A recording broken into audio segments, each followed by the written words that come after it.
నమస్కారం. ఈరోజు COVID-19 second wave సీరియస్గా ఉన్న కండిషన్స్లో తెలుగుదేశం పార్టీ జాతీయ అధ్యక్షులు చంద్రబాబు నాయుడు గారు ప్రజలకి, ముఖ్యంగా తెలుగుదేశం పార్టీ కార్యకర్తలకి, నాయకులకి మెడికల్ అసిస్టెన్స్ ఇవ్వాలి, సలహాలు సూచనలు అందించాలనే ఉద్దేశంతో నియోజకవర్గానికి ఒక వైద్యుల్ని ఎంపిక చేసి పార్టీ యుఎస్ డాక్టర్స్ కానీ, ఇండియాలో ఇతర ప్రాంతాల్లో ఉన్న వైద్య ప్రముఖులతో కానీ వారికి సూచనలు సలహాలు ఇప్పించి వారి ద్వారా నియోజకవర్గంలో ఎవరైనా మైల్డ్ కేసెస్కి సలహాలు ఇచ్చి వాళ్ళకి ఏదైనా సహాయం కావాల్సి వస్తే చేయాలని ఆలోచన చేశారు. దానిలో భాగంగా అనపర్తి నియోజకవర్గానికి సంబంధించి మా అమ్మాయి డాక్టర్ సనాతన్ని పార్టీ ఎంపిక చేసింది. తను కూడా మొన్న జూమ్ కాన్ఫరెన్స్లో పాల్గొని కొంతమంది వైద్యుల దగ్గర నుంచి సలహాలు సూచనలు తీసుకుని గత 4-5 రోజులుగా మన అందుబాటులో ఉంది. కానీ దురదృష్టం ఏంటంటే ఎక్కువ మంది పేషెంట్స్ డిసీజ్ బిగినింగ్లో నెగ్లెక్ట్ చేసి సివియారిటీ ఎక్కువ అయిన తర్వాత వాళ్ళు ఫోన్లు చేయడం జరుగుతోంది. గత 3-4 రోజులుగా 45 పేషెంట్స్ ఆ విధంగా వస్తే వాళ్ళని హాస్పిటలైజ్ చేయడం జరిగింది. ఆ విధంగా కాకుండా సిమ్టమ్స్ అంటే లక్షణాలు కనిపించిన వెంటనే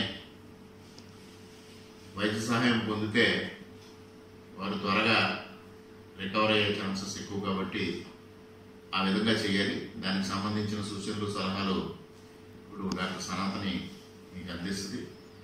ఆ విధంగా మీరు తన ఫోన్ నెంబర్ కానీ లేదు నా ఫోన్ నెంబర్ కానీ మీరు కాంటాక్ట్ చేసినట్టయితే వెంటనే మీకు అందుబాటులోకి వచ్చి తను మీ అందరికీ గైడెన్స్ ఇవ్వడం జరుగుతుందని తెలియజేసుకుంటున్నాను. అందరికీ నమస్కారం. కోవిడ్-19 ప్రివెన్షన్ అండ్ ట్రీట్మెంట్ గురించి ఇక్కడ మాట్లాడదాము. కోవిడ్-19 సిమ్టమ్స్ ఏంటి అంటే fever, cold, cough, shortness of breath, loss of temperature, loss of taste and loss of smell ఉంటాయి. కొన్ని కేసెస్లో డయేరియా అండ్ కంజక్టివైటిస్ కూడా ఉంటుంది. వన్స్ మీకు ఎనీ ఆఫ్ దీస్ సిమ్టమ్స్ ఉన్నాయి అంటే ఆర్టీపీసీఆర్ టెస్టింగ్ చేసి మమ్మల్ని ఇమీడియట్లీ కన్సల్ట్ చేయండి. Depending on your symptoms mild, moderate and severe కింద క్లాసిఫై చేస్తారు. మానిటరింగ్లో SpO2 అండ్ టెంపరేచర్. సపోజ్ మీ SpO2 అంటే ఆక్సిజన్ సాచురేషన్, ఇది పల్స్ ఆక్సిమీటర్తో మెజర్ చేయాలి. సపోజ్ పల్స్ ఆక్సిమీటర్తో మీ SpO2 ఇస్ మోర్ దెన్ 93 అంటే you could be treated under home isolation. Suppose if it's below 93 and మీకు ఆయాసం వస్తుంది, ఇలాంటి ఏమైనా ప్రాబ్లమ్స్ ఉన్నాయి అంటే హాస్పిటలైజేషన్ ఇస్ ఇంపార్టెంట్. సిమ్టమ్స్ రాగానే నెగ్లెక్ట్ చేయకూడదు. మీకు సిమ్టమ్స్ డెవలప్ అయిన వెంటనే ఒక డాక్టర్ని కన్సల్ట్ అయితే ఇమ్మీడియట్లీ ట్రీట్మెంట్ స్టార్ట్ చేస్తే ప్రోగ్రెషన్ తగ్గించవచ్చు. సో అది మోడరేట్ ఆర్ సివియర్ కేసులోకి వెళ్లకుండా మైల్డ్ కేసులోనే ట్రీట్మెంట్ అనేది జరుగుతుంది. ఇన్ దాట్ కేస్ ఇంట్లోనే ఉండి హోమ్ ఐసోలేషన్లో మనం ట్రీట్ చేస్తాం పేషెంట్ని. హోమ్ ఐసోలేషన్లో మీరు తీసుకోవాల్సిన ప్రికాషన్స్ ఏంటి అంటే ఒక వెల్ వెంటిలేటెడ్ రూమ్లో ఉండాలి అండ్ ఒక కేర్ టేకర్ మీకు 24/7 అవైలబుల్గా ఉండాలి. Hand sanitation is very very important and taking the right medication is also very important. At present, social media there are various platforms in which they're talking about various medicines. Kani that is not the right thing. Oka doctor ni consult ayi vaallu cheppina protocol follow avadam chaala important. Ippudu various hospitals like AIIMS Delhi or any other hospital chaala protocols aithe unnayi. According to the protocol మనం ఒక patient ని treat చేస్తే cure అయ్యే chances ఎక్కువ and progression తగ్గించవచ్చు. Second వేవ్లో RTPCR negative reports చాలా ఎక్కువ ఉన్నాయి. అంటే మీకు సిమ్టమ్స్ ఉంటున్నాయి కానీ ఆర్టీపీసీఆర్ నెగిటివ్ వస్తుంది. అలా అని మనకు కోవిడ్ లేదు అనుకోవడం తప్పు. కోవిడ్ ఉన్నా కూడా కొన్ని కేసెస్లో ఆర్టీపీసీఆర్ ఈ సెకండ్ వేవ్ నుండి నెగిటివ్ రావడం జరుగుతుంది. సో మీకు సిమ్టమ్స్ ఉన్న వెంటనే ఒక డాక్టర్ని కన్సల్ట్ అవ్వడం వెరీ వెరీ ఇంపార్టెంట్. ఎప్పుడూ నెగ్లెక్ట్ చేయొద్దు. ఎస్పెషలీ యంగ్స్టర్స్లో ఏంటి అంటే వాళ్ళకి ఇమ్యూనిటీ ఎక్కువ ఉండడం వల్ల ఒక 5 to 7 days వాళ్ళు బాగానే ఉంటారు. సిమ్టమ్స్ రాగానే వాళ్ళు ప్రెజెంట్ అవ్వరు. ఇన్ కేస్ ఇమీడియట్లీ ప్రెజెంట్ అయ్యి ఒక డాక్టర్ దగ్గరకు వస్తే ట్రీట్మెంట్ అప్పుడే స్టార్ట్ చేస్తే వాళ్ళకి క్యూర్ బెటర్గా ఉంటుంది. వాళ్ళ ఇమ్యూనిటీ బెటర్గా ఉండడం వల్ల మనం డిలే చేస్తే ప్రోగ్రెస్ అయిపోయి నెక్స్ట్ స్టేజ్కి వెళ్తుంది. అప్పుడు హాస్పిటలైజేషన్ ఇంపార్టెంట్ అవుతుంది.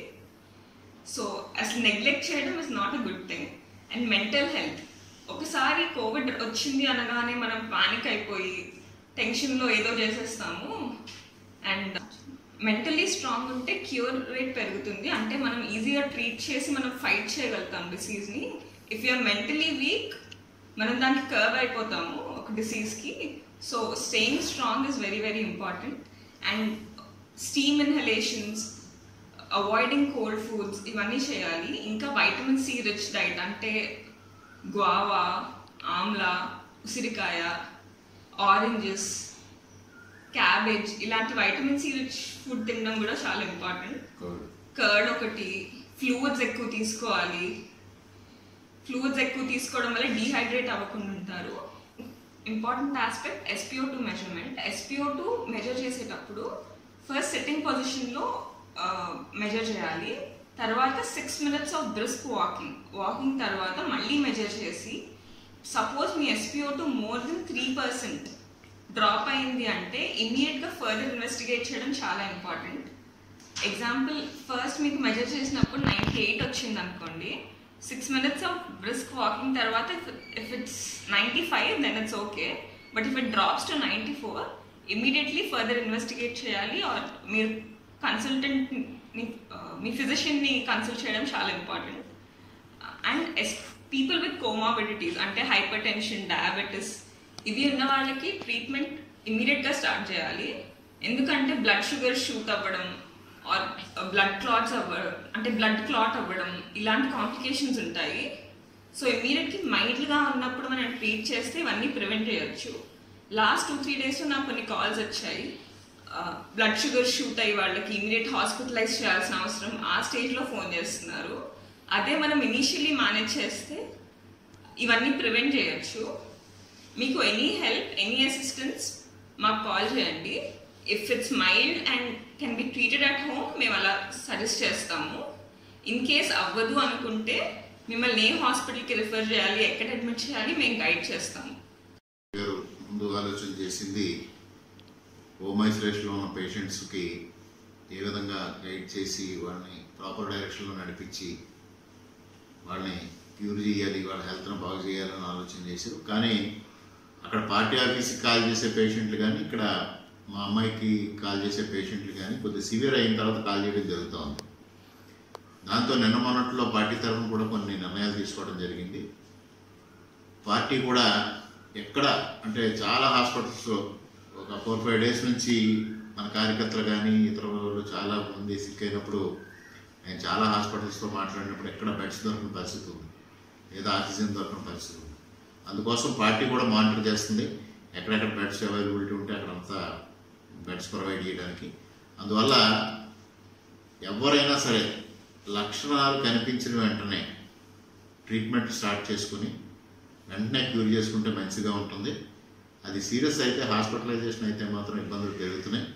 అందులో ఈ సెకండ్ వేవ్లో చాలా సివియారిటీ ఉంది.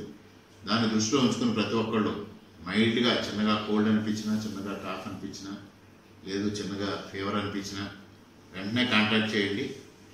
కొన్ని మెడిసిన్స్ స్టార్ట్ చేయించి దాని ద్వారా వీళ్ళు తగ్గించడానికి డాక్టర్స్ ప్రయత్నం చేస్తారు. అది బెటరు. అన్నిటికన్నా ముఖ్యం ధైర్యం అన్ని మందుల కన్నా నిన్న. అదేవిధంగా prevention is better than cure అన్నట్టుగా లక్షణాలు కనిపించిన వెంటనే మనం అటెండ్ అయితే తప్పనిసరిగా నయం అవుతుంది. ఆ విషయాన్ని దృష్టిలో పెంచుకుని ప్రతి ఒక్కరూ మీరు మా అమ్మాయి నెంబర్కి చేసినా, నా నెంబర్కి చేసినా మీకు అందుబాటులో ఉంటాం. తప్పనిసరిగా మీకు ఏ సహాయం కావాల్సి వచ్చినా మా శక్తి మేరకు మేము చేస్తాం.